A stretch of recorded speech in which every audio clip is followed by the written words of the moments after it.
नमस्कार दोस्तों। एफआईआई के weekly program talk with an expert के आज के इस एपिसोड में आप सबका स्वागत है। दोस्तों, हमारे साथ जुड़े हैं डॉक्टर संजय नेगी जी।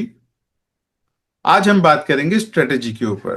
स्ट्रेटेजी एक बिजनेस के लिए बहुत इंपॉर्टेंट है कि हम किस स्ट्रेटेजी पे काम करें, क्योंकि हर बिजनेस का एक अलग पोर्टफोलियो होता है, एक अलग कैटेगरी होती है, उसी के अकॉर्डिंग उसकी स्ट्रेटेजी डिजाइन की जाती है।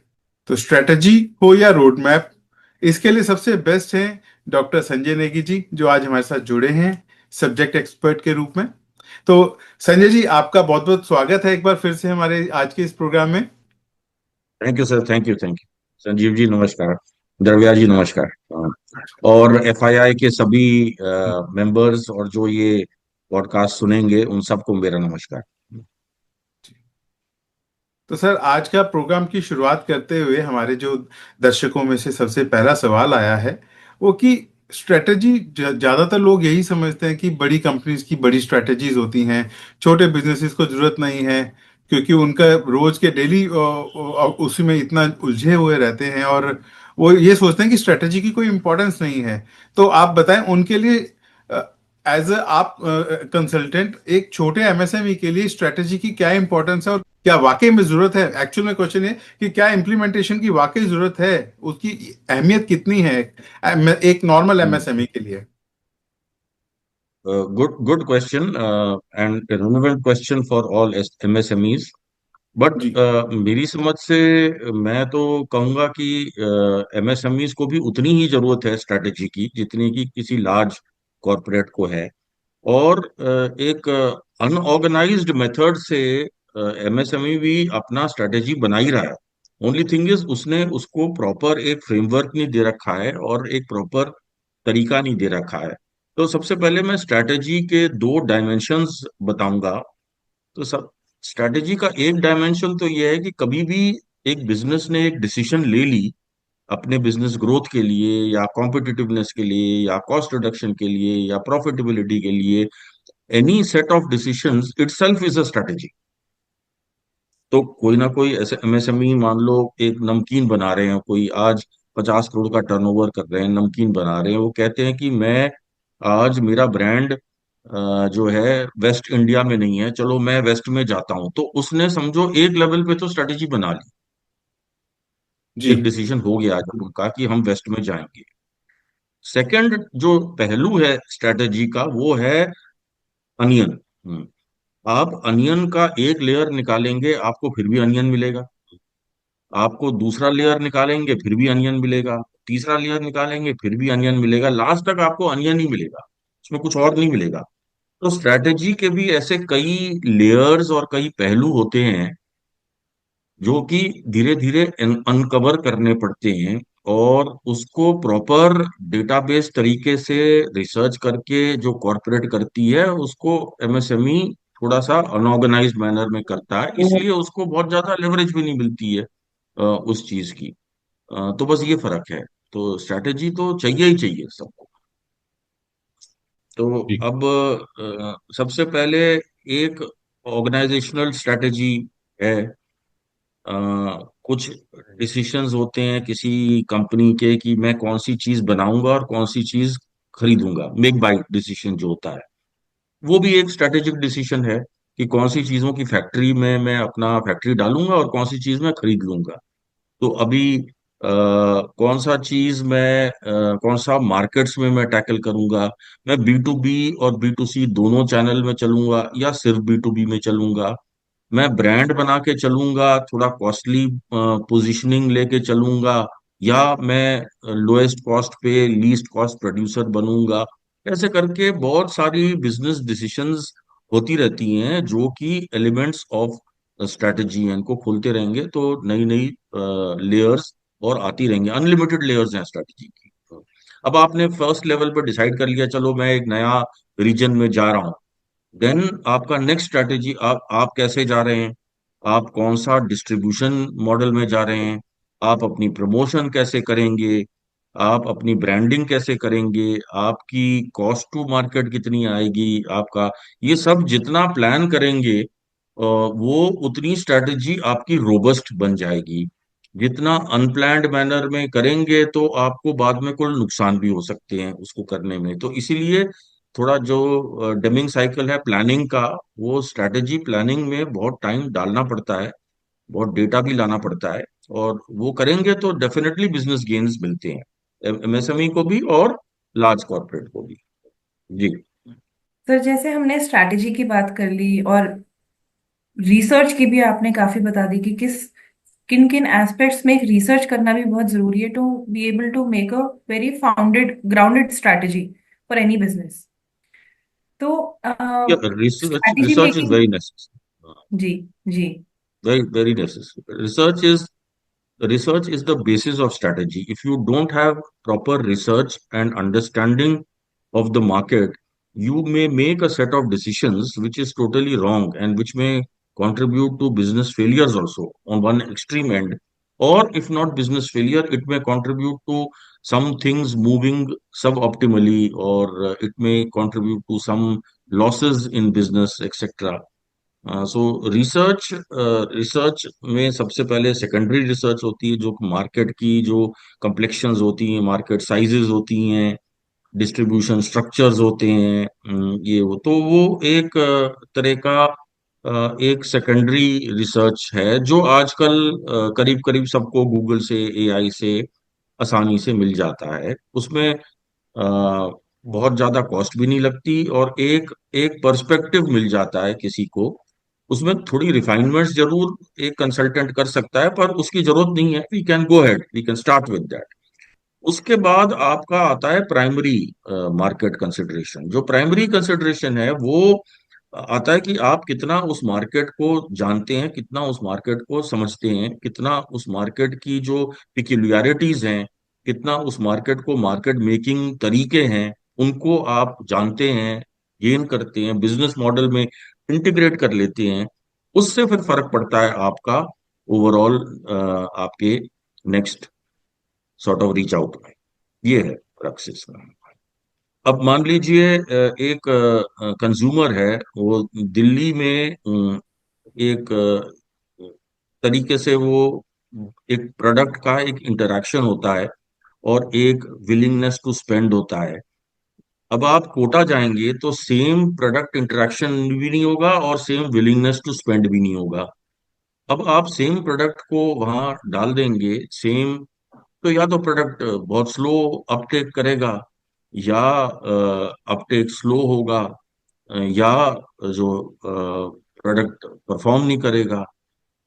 फिर आता है कल्चरल फैक्टर्स, स्पेशली जो कंज्यूमर बिजनेसेस में जितने भी एमएसएमईज हैं वो कल्चरल फैक्टर्स को देखते हैं। जो आपकी कम्युनिकेशन है, तो कम्युनिकेशन, बहुत बड़ी कंपनीज भी इसमें मिस्टेक्स बनाती हैं। वो एडवर्टाइजिंग एजेंसी ने बॉम्बे में बैठ के ऐड बना लिया, अब आपने सेम ऐड को नेशनल रोल आउट कर दिया। अब वो प्रोडक्ट नॉर्थ में चल गया, साउथ में नहीं चला। तो फिर जब हमने रिसर्च करी तो हमें पता चला कि जो साउथ में अगर हीरो है उसकी मुस्टैच होनी चाहिए, नहीं तो प्रोडक्ट चलेगा नहीं। है, जितने भी जी। आप देख लीजिए, कोई भी मुस्टैच है, वो मतलब मुस्टैच चाहिए साउथ में।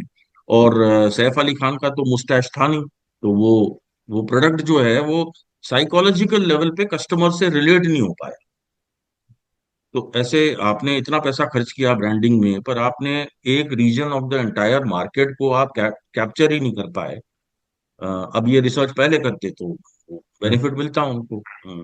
तो sometimes it is very necessary to plan and to strategize the research।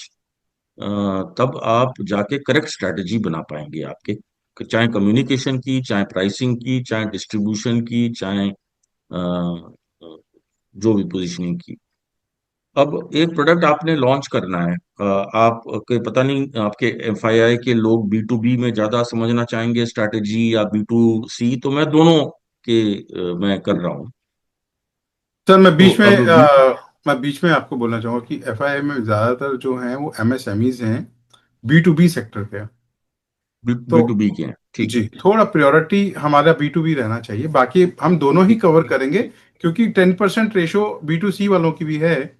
तो ठीक है, फिर मैं अपने जो जी केस स्टडीज भी बताऊंगा तो वो मैं बी टू जी बी के हिसाब से बता देता जी हूँ। जी तो बी टू बी में सबसे ज्यादा जो स्ट्रेटेजिक डिसीजन होती है वो कस्टमर को एक स्लॉटिंग होती है कि कस्टमर आपको कैसे, कस्टमर की भी अपनी स्ट्रेटेजी बना रखी है उसने कि कितना, कौन सा प्रोडक्ट्स आपको आउटसोर्स करने हैं, कौन सा इन हाउस करना है और ये सब। तो getting this knowledge itself is a research. उसके लिए जरूरी नहीं कि आप मार्केट रिसर्च एजेंसी लें, वो नॉलेज अगर आप अपने रिलेशनशिप्स के बेसिस पे या आप अपने कंपनी के एनुअल रिपोर्ट्स के बेसिस पे आप वो नॉलेज अगर ले सकते हैं कि कस्टमर क्या मेक बाय डिसीजंस ले रहा है और क्या नए स्ट्रेटेजीज बना रहा है, क्या नए प्रोडक्ट्स बना रहा है। अब मान लीजिए मारुति एक नया प्रोडक्ट बनाएगा। मान लो जैसे जब उसने उसकी एक गाड़ी थी, अब उसकी 50 गाड़ियां हैं, वो 51वीं गाड़ी निकालेगा तो उसको कोई ना कोई नए कंपोनेंट्स, नए प्रोडक्ट्स, नए ट्रिम्स, नए हॉर्न्स, नए लॉक्स, कुछ ना कुछ नया चाहिए होगा उसको। right? तो वो जी कौन सा चीज एमएसएमई सेक्टर को ट्रस्ट करेगा, या कि वैल्यू चेन में किस चीज को मिंडा मदरसन को देगा और कहाँ से आप उनको पकड़ सकते हो। तो ये जो वैल्यू चेन अंडरस्टैंडिंग है ऑटो सेक्टर में, इलेक्ट्रॉनिक्स में, इलेक्ट्रिकल में, ये बहुत इंपॉर्टेंट कंसिडरेशंस हैं आपको। And these are all research driven. We need to have the understanding of market. सबसे बेस लेवल पे मार्केट अंडरस्टैंडिंग होता है, उसके बाद एक मार्केट असेसमेंट होता है, उसके बाद फिर एक मार्केट की क्वालिफिकेशन होती है, उसके बाद आपकी स्ट्रेटेजिक डिसीजन हो सकती है कि मैं किस मार्केट में कैसे चलूं। तो अब आप मान लीजिए एक सिंपल आप मान लीजिए फैब्रिकेशन यूनिट में है। तो अब आपको मालूम है कि मेरे को जो मार्केट है वो, या तो मैं एक local, hyper local 50 kilometre 100 kilometre के मार्केट में मैं अपनी करंट फैक्ट्री से मैं केटर कर लूंगा। और अगर मुझे एक डिफरेंट जोन का मार्केट चाहिए होगा तो या तो मुझे एक नई फैक्ट्री बनानी पड़ेगी, या मुझे एक कुछ ऐसे प्रोडक्ट्स बनाने पड़ेंगे जिसमें कि मैं अपनी फैब्रिकेशन एबिलिटी को यूज करके मैं इतना सुपर स्पेशलाइज्ड हो गया कि वो प्रोडक्ट चाहे कलकत्ता का कस्टमर हो, चाहे तमिलनाडु का कस्टमर हो, वो मेरे से आके गुड़गांव से ही खरीदे या फरीदाबाद से ही खरीदे। तो ये एक अंडरस्टैंडिंग है, ये भी एक मार्केट स्ट्रेटेजी है, आपकी डिसीजन है कि आप अपनी कंपनी को कैसे, आपको एबिलिटी आपकी फैब्रिकेशन है, बट उस एबिलिटी को आप कैसे मार्केट में ले जाएं। या तो एक प्रोडक्ट बना के और आप उस प्रोडक्ट में मान लीजिए स्पेशलिस्ट हो गए, एक ये पोजीशनिंग हो गई एमएसएमई की। और दूसरी पोजीशनिंग है, मैं एक फैब्रिकेशन की, मेरे पास फैसिलिटीज हैं, आपको जो भी बनाना है आप मेरे पास आइए, मैं लीस्ट कॉस्ट में और हाईएस्ट टाइम में मैं आपकी फैब्रिकेशन कर देता हूँ। तो ये दोनों पोजीशनिंग्स हैं किसी भी फैब्रिकेशन कस्टमर की। तो वो उसके हिसाब से उनकी ग्रोथ्स और वो डिटरमिन होंगी, और कस्टमर किस चीज को प्रेफर कर रहा है उसके बेसिस पे वो डिसीजन होगी। मैं आपको एक एग्जाम्पल के तौर पे बी टू बी केस में ही बताता हूँ। हमारे एक क्लाइंट थे, तो उसका ये कारपेट्स के पीछे एक लेटेक्स लगता है। वो नेचुरल प्रोडक्ट्स इंडिया यूज कर रही थी, और नेचुरल प्रोडक्ट्स की बहुत प्रेफरेंस है यूएसए में, क्योंकि जब आप कारपेट को लपेटते हैं या उसको जमीन पे पटकते हैं तो एक नेचुरल प्रोडक्ट की एक आवाज आती है, एक, और जो रोल करते हैं तो एक फील होता है। तो बट प्रॉब्लम क्या होती है, नेचुरल प्रोडक्ट है तो इसमें फंगस वगैरह लग जाती है, चीज खराब हो जाती है, स्मेल आ जाती है।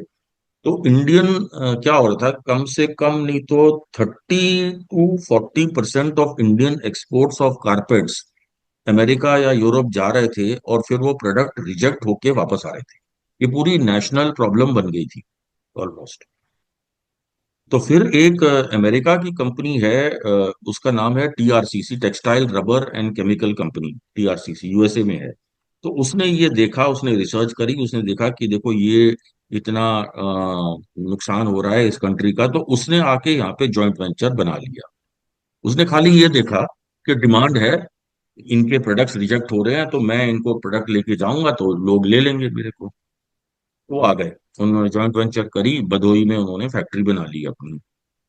अब जब ये फैक्ट्री बना ली तो उन्होंने 1 साल 2 साल 3 साल लगे और कंटिन्यूअस लॉसेस ही बन रहे थे उनके। तो तब उन्होंने हमें एंगेज किया कि भाई आप बताइए कि ये लॉसेस क्यों बन रहे हैं। तो हमने पूरा मार्केट स्टडी किया और पूरे जैसे कंसल्टेंट करता है। तो जब पूरा मार्केट असेस किया हमने उनको सीधे से बोला कि ये कारपेट सेगमेंट में तो ये प्रोडक्ट चलेगा नहीं, पर India in the mean time is becoming second biggest producer of bath mat. तो सिमिलर प्रोडक्ट है, बस उसको थोड़ा सा मार्जिनल मॉडिफिकेशन करनी है। आप बाथ मैट बनाइए। आज वो कंपनी 150 करोड़ की हो गई है। कहाँ लॉसेस बना रहे थे, 3 करोड़ का टर्नओवर था, आज 150 करोड़ का टर्नओवर कर रहे हैं बाथ मैट्स में। तो बाथ मैट में भी आप सेम लेटेक्स ही लगाते हैं नीचे, उसको पकड़ होनी चाहिए बाथरूम में ताकि स्लिप ना हो जाए। तो एंटी स्किड भी वो लेटेक्स ही लगता है। तो वो जस्ट एक हमने उनकी प्रोडक्ट स्ट्रैटेजी और उनकी कस्टमर स्ट्रैटेजी को चेंज कर दिया तो आज कंपनी 3 करोड़ से लेके आज 150 करोड़ पे पहुंच गई करीब 6-7 साल के अंदर। तो ये मार्केट की जो समझ है, जो स्ट्रैटेजिक डिसीजन है, अब आप उसी में लगे रहिए कि मुझे कारपेट को, मेरा प्रोडक्ट तो कारपेट का था, मुझे उसमें ही बेचना है, तो आप उतना ही कर पाएंगे। जी। समटाइम्स मार्केट आपको अलाउ नहीं कर रहा उससे बियॉन्ड वो जाना। तो इसीलिए बहुत जरूरी है कि वो मार्केट की समझ हो, and that is what is called market research, कि मार्केट की समझ हो जो हर एक एमएसएमई अपने लेवल पे अपने तरीके से अपनी लाइन के लिए कर ही रहा है। अब हम लोग जब जुड़ते हैं तो एक ऑर्गेनाइज तरीके से करते हैं और थोड़ा एक वाइडर स्कोप पे करते हैं ताकि हम फ्यूचर पॉसिबिलिटीज भी रखें। अब हमने भी खाली कारपेट का मार्केट अगर स्टडी किया होता तो बात नहीं बनती। हमने जो जैसे हम करते एडजेसेंसीज, तो एडजेसेंट प्रोडक्ट क्या है इसका, वो बाथमेट का है, तो हम एडजेसेंट भी समझते हैं। और इंडिया आज चाइना के बाद नंबर 2 प्रोड्यूसर बन गया और इनके प्रोडक्ट्स खपत हो रही है और ग्रोथ हो रहा है उनका। So market research and strategic decisions go hand in hand together. And आज आई थिंक कोई ये एक बहुत एडवांटेज नहीं देगा किसी एमएसएमई को। मैं समझता हूँ कि with in the capacity of they which they can afford, ये एक नेसेसिटी हो गई है आजकल के वक्त जितना बदल रहा है और चेंज हो रहा है। और इतने वॉलेटिलिटी है प्रोडक्ट्स में, मार्केट डिमांड्स में, मार्केट एनवायरनमेंट्स में, कि ये बहुत जरूरी हो गया है ये करना। तो इसमें सर, स्ट्रैटेजी का जो, हाँ जी बताइए। जी सॉरी, इसी में मैं मेरा बहुत फॉलो ज्यादा क्वेश्चन है कि हमने बोल मैं। प्रोडक्ट साइड से भी देख लिया और हमने हम्म, मार्केट साइड से भी देख लिया कि बोथ हम्म, दोनों पर्सपेक्टिव्स बड़े अलग हैं और they need to be involve in our strategy. तो फॉर एनी एमएसएमई स्ट्रैटेजी बनाते टाइम क्या ज्यादा इंपॉर्टेंट है कि प्रोडक्ट एंगल से हमारी स्ट्रैटेजी ज्यादा साउंड होनी चाहिए या मार्केट एंगल से? ये तो आपने बाउंसर मार दिया। ये तो बड़ा मुश्किल सवाल पूछ लिया क्योंकि इजी सवाल नहीं है। देखिए, मतलब ये तराजू नहीं है कि दिस इज मोर इम्पोर्टेंट और लेस इम्पोर्टेंट। हर एक का एक संदर्भ होता है, बट अल्टीमेटली देखिए chain will break at the weakest link. तो आपने अगर मार्केटिंग स्ट्रेटेजी वीक कर दी, प्रोडक्ट स्ट्रेटेजी स्ट्रांग कर दी, तो आपका अल्टीमेटली तो बिजनेस सक्सेस नहीं होगा आपका। सिमिलरली अगर आपने मार्केटिंग स्ट्रेटेजी स्ट्रांग रख ली पर आपके प्रोडक्ट्स में वो दम नहीं है या प्रोडक्ट क्वालिटी नहीं है या वो product strategy properly thought of नहीं है फॉर दैट पर्टिकुलर मार्केट, तब आपके प्रोडक्ट्स फेल होंगे। तो अल्टीमेटली तो दोनों लिंक्ड हैं और ब्रेकेज चेन की वही होगी जहाँ वीकेस्ट लिंक होगा। तो हम लोग मोस्टली जो ऑब्जर्व करते हैं, हम जितने क्लाइंट्स हैं हमारे, बहुत लोग क्योंकि सब टेक्निकल बैकग्राउंड से शुरू करते हैं एमएसएमई और उन्होंने अपनी जो एक्सपर्टीज और आज बना रखा है मार्केट में वो अपने प्रोडक्ट के अराउंड बना रखा है। तो ज्यादातर उनका जो वीकर लिंक होता है वो मार्केटिंग स्ट्रेटेजी में होता है। But it could be the other way around also कि कोई मार्केट्स में बहुत स्ट्रांग है, वो प्रोडक्ट्स नहीं है उनके पास, तो उनके लिए एक वेंडराइजेशन स्ट्रेटेजी भी चल सकती है कि आप किसी से प्रोडक्ट्स बनवाओ, आपकी मार्केटिंग अप्रोच और आपका डिस्ट्रीब्यूशन स्ट्रांग है और आपने कुछ अलाइड प्रोडक्ट्स अपने ब्रांड में किसी और से बनवा के आपने निकाल दिए मार्केट में। तो ये भी कराया हमने, कई जगह कराया। तो ऐसा नहीं, तो दोनों इम्पोर्टेंट हैं। और मैं समझता हूँ कि हर एक का, अब ये एक नया जब स्टार्टअप्स आए हैं, आई एम श्योर एफआईआई में भी कुछ स्टार्टअप्स होंगे, तो स्टार्टअप्स में एक नया टर्म आया, प्रोडक्ट मार्केट फिट, पीएमएफ। उस पे कभी अगर स्टार्टअप्स जब आपके हों तो उसमें उनसे बहस होगी या चर्चा होगी। तो प्रोडक्ट मार्केट फिट जो है वो वही कर रहा है, जो स्टार्टअप्स में है, वो मार्केट के सेगमेंट्स बना रहा है, और उन सेगमेंट्स में उनकी नीड्स बना रहा है, और फिर उन नीड्स को ये प्रोडक्ट कैसे केटर करेगा, वो करके वो बना रहा है। अब जैसे मान लीजिए अभी मैं एक स्टार्टअप को मेंटोर कर रहा हूँ जो कि लैक्टोस इंटॉलरेंट जो है ना, बहुत सारे लोग दूध नहीं पी पाते हैं या कोई मिल्क प्रोडक्ट नहीं ले पाते हैं, तो उनको ऑप्शंस चाहिए। अब ब्लैक टी कब तक पियोगे, आपको चाय का दूध का स्वाद वो आना चाहिए। तो अब ये एक मार्केट की क्लियर नीड है कि you need a liquid product with something, but you can't afford to get the lactose problems. तो अब इसमें जो फिर वो प्रोडक्ट्स बना रहे हैं इसमें, एंड वो प्रोडक्ट्स में आपने अगर देखा हुआ, एक आलमंड मिल्क आया है, बादाम का मिल्क निकाला है लोगों ने। Now that is a product market fit strategy for catering to that market. अब वो थोड़ा कॉस्टली प्रोडक्ट हो गया, तो आज किसी और ने कोई दूसरा सोया बेस्ड निकाल लिया है, किसी तीसरे ने कुछ और निकाल लिया है। सेम मार्केट अंडरस्टैंडिंग से किसी ने तीन डिफरेंट कंपनीज ने तीन डिफरेंट टाइप्स ऑफ प्रोडक्ट्स बना लिए इसके, फॉर केटरिंग टू दैट। तो अभी जो जिसको मैं मेंटर कर रहा हूँ, मैंने कहा सोया में भी बहुत वो होती है, बादाम वाला बहुत costly, it's as it is market छोटा है। उसके बाद आप बिल्कुल टॉप 1% ऑफ द मार्केट पे जाइएगा तो कहाँ करे। तो हमने प्लांट बेस्ड बना दिया, तो प्लांट बेस्ड मिल्क बन गया, और वो धड़ल्ले से चल रहा है मार्केट में। अभी टेस्ट मार्केटिंग बैंगलोर में ही चल रही है, बट जब वो लॉन्च करेंगे तो नेशनल लॉन्च भी करेंगे वो लोग। तो जब हम बिल्कुल क्लीन स्लेट पे हों जैसे स्टार्टअप्स पे करते हैं, तो हम ये दोनों चीजों को साथ लेके चलते हैं।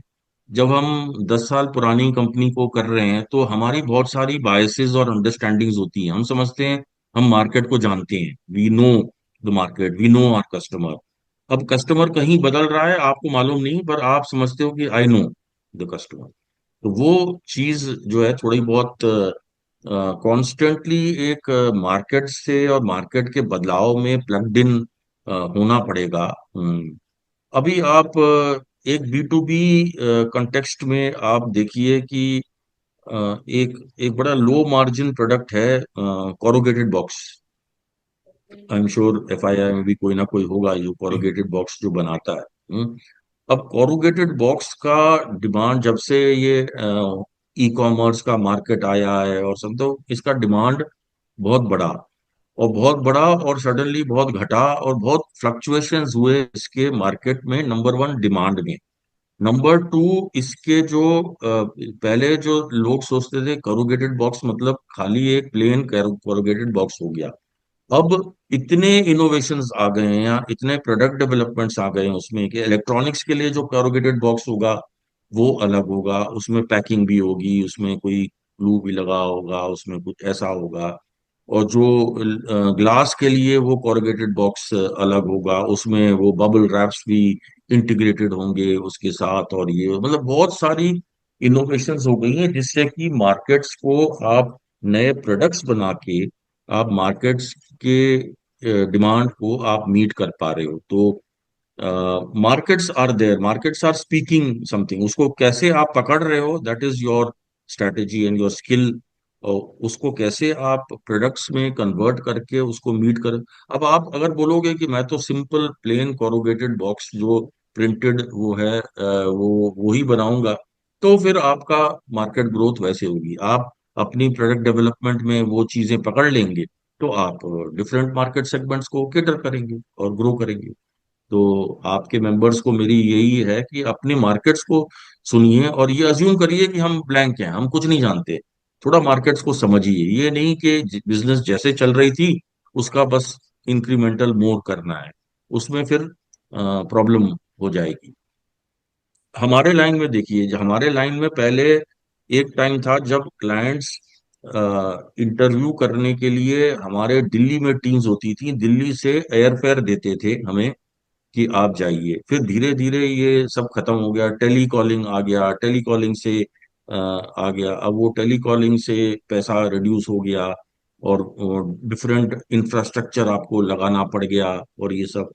तो लाइंस बदल रही हैं। अब आप कहो कि नहीं, मैं तो वही फेस टू फेस इंटरव्यू 10,000 रुपए पर इंटरव्यू और भाड़ा लूंगा, तो आप वहीं रहेंगे मार्केट में, मार्केट के साथ चलेंगे, स्ट्रेटेजी बनाते रहेंगे।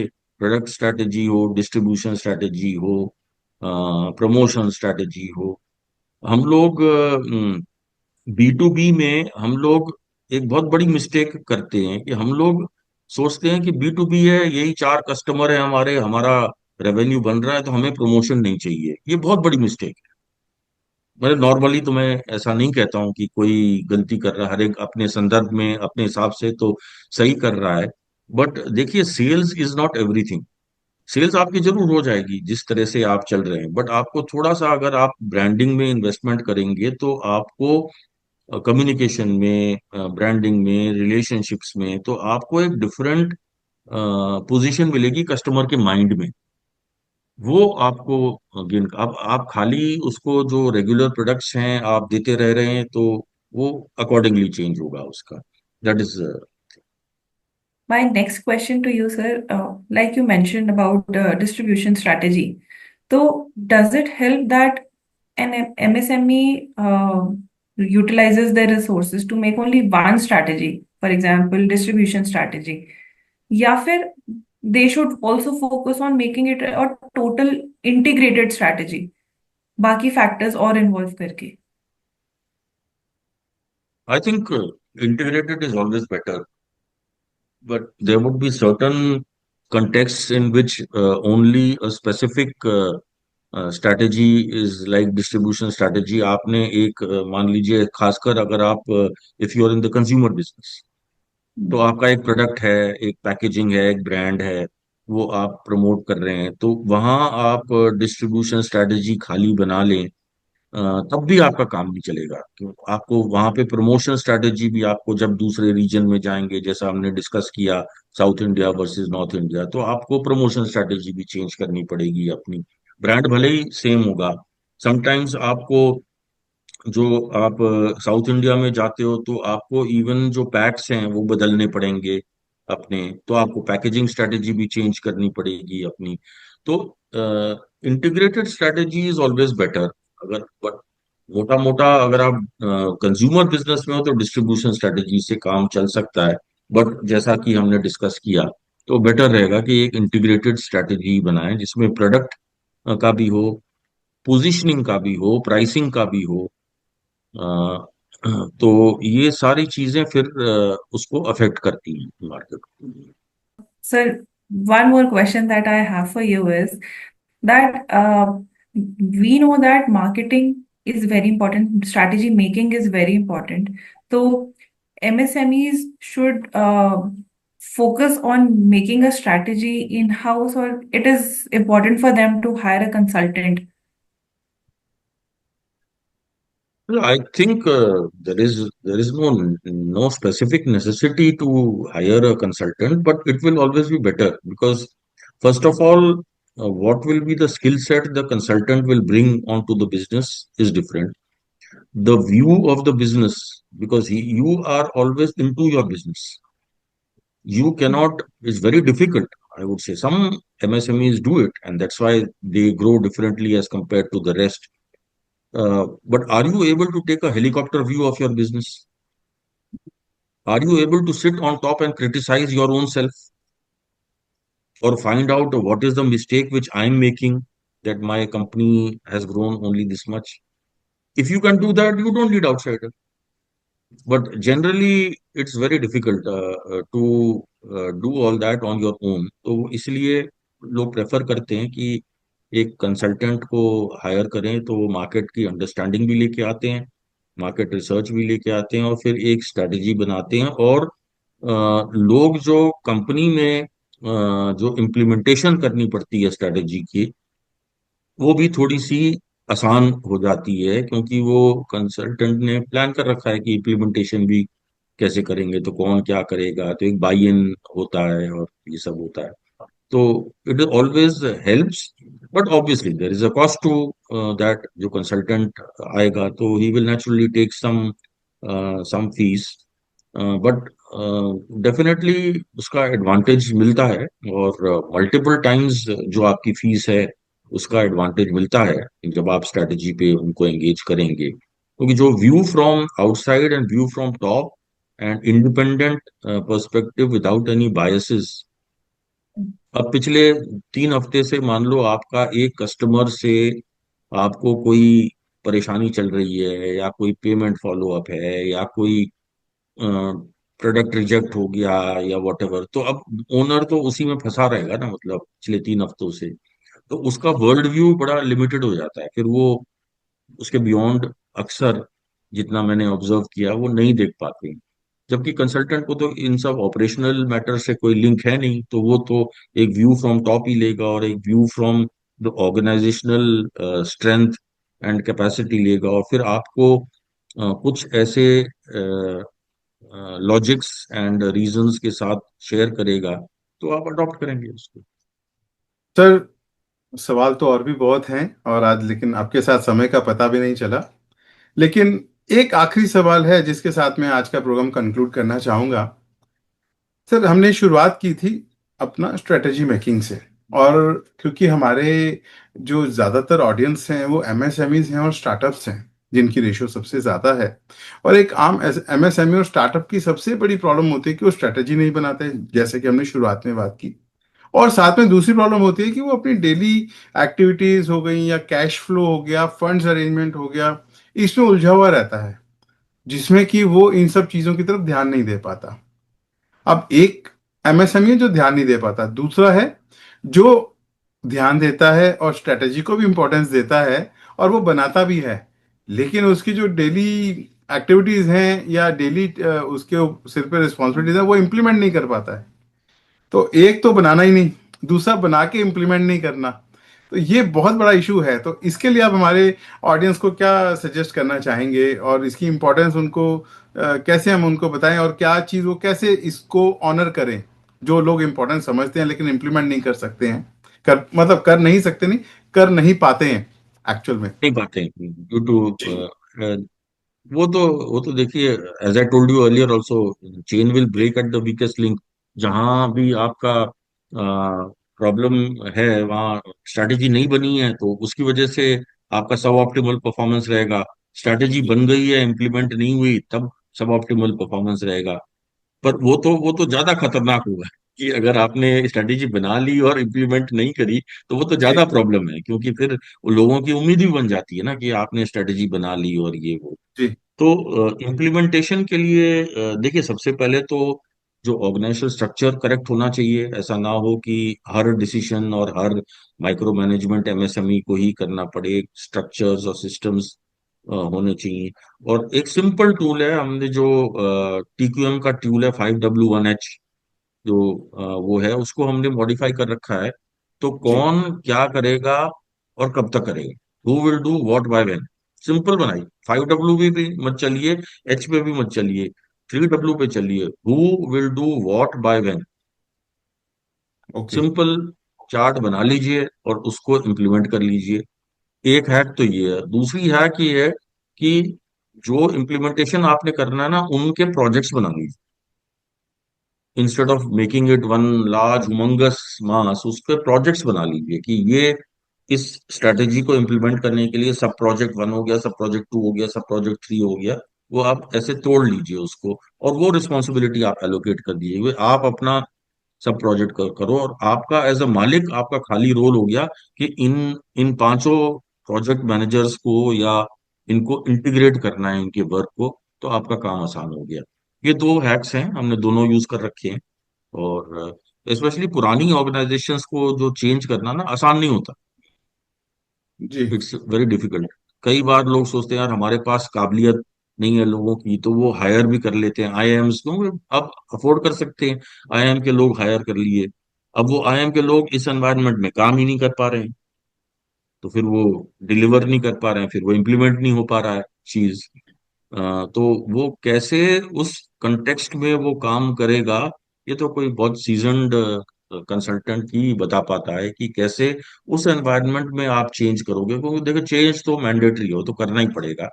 अदरवाइज जिस तरह से मार्केट्स चेंज हो रहे हैं, वो तो मतलब कई कई प्रोडक्ट्स तो एकदम से समझो अ, जो जल्दी खत्म हो जाएंगे वो फिर भी इजी होता है, जो धीरे धीरे मरते हैं ना products, sometimes entire products itself are categories are dying out. अभी ये जितने भी जो बी टू बी कंटेक्स्ट में मान लीजिए, आज ट्रक का जो स्प्रिंग होता है, लीफ स्प्रिंग होता है ट्रक का, जी। अब वो पहले बसेस में भी वही होता था लीफ स्प्रिंग, अब बस वाले सस्पेंशंस पे चले गए, एयरफील्ड सस्पेंशंस पे। ठीक है, तो वो बस का सेगमेंट का डिमांड खत्म ही हो गया ना आपका। अब धीरे धीरे अगर ट्रक वाले भी शिफ्ट हो जाएं तो आपका तो बिजनेस ही, आपका जो एंटायर प्रोडक्ट जिसपे आप 10 साल से चल रहे थे लीफ स्प्रिंग्स बना के, आपका खत्म होता जाएगा। पहले बस और ट्रक था, अब बस खत्म हो गया, अब आप खाली ट्रक में डील कर रहे हैं, फिर ट्रक वाले भी धीरे धीरे शिफ्ट हो गए। तो इसलिए मार्केट्स को हमेशा ट्रैक करते रहना पड़ेगा कंटिन्यूसली, और उसके अकॉर्डिंग अपनी चेंज स्ट्रेटेजी जो है बनाती रहनी पड़ेगी, उसके सब प्रोजेक्ट्स बनाते रहने पड़ेंगे, और उसको ले जाएंगे। और जो कर जाएगा वो राजा, जो नहीं करेगा वो चलता रहेगा, बट उसका ग्रोथ थोड़ी सी सब ऑप्टिमल रहेगी। तो हम तो चाहते हैं कि एफआईआई के सारे मेंबर्स बेनिफिट करें और इस अप्रोच को अडॉप्ट करके चलें, और will be there to support them in their growth. Thank जरूर सर। Thank you sir. आज के यू। ऑडियंस को एक बहुत बड़ी क्लैरिटी मिली आज आपके जो आपने इंफॉर्मेशन शेयर की। और सबसे बड़ा इंपॉर्टेंट जो आपने एंड में 2 हैक्स बताए, तो हमारे जो एमएसएमईज हैं, स्टार्टअप्स हैं, उनको बहुत फायदा होने वाला है। कि आज हमने स्ट्रेटजी की बात की, चाहे वो प्रोडक्ट स्ट्रेटजी थी, मार्केटिंग स्ट्रेटजी है, प्राइस स्ट्रेटजी है, जैसा कि नेगी साहब ने बताया। तो हमने आपके साथ इंफॉर्मेशन शेयर की हैं। नेगी साहब ने अपने एक्सपीरियंस ही शेयर किए। वो एक बहुत बड़े मेंटोर हैं, उन्होंने अपने एक्सपीरियंस ही शेयर किए, और साथ में उन्होंने आज बहुत इंपॉर्टेंट 2 हैक्स शेयर किए। तो उम्मीद करता हूं कि आप सब लोगों को एक नया विजन मिला होगा, एक नई दिशा मिली होगी, जिसे आप इम्प्लीमेंट करेंगे तो फायदा भी होगा। तो आप सबसे एक गुजारिश है कि आप लोग इसको इम्प्लीमेंट करें। और भी आपके कोई क्वेरीज हैं, कोई पेन एरियाज हैं, आप हमें मेल कीजिए। हम सर से रिक्वेस्ट करेंगे कि एक और एपिसोड हम आपके साथ करें और आपके आंसर्स, क्वेश्चंस का आंसर्स देने की कोशिश करें। तो इसी के साथ सर आज हम आपसे इजाजत लेते हैं। नमस्कार। Thank you so much for joining us today. Tell us in the comment section how you liked our today's episode. Leave us comments about your questions, thoughts, feedback. Do catch us live next week on Thursday at 6 p.m. on YouTube and Facebook. For regular updates, stay connected with us and subscribe to our channels. See you next week.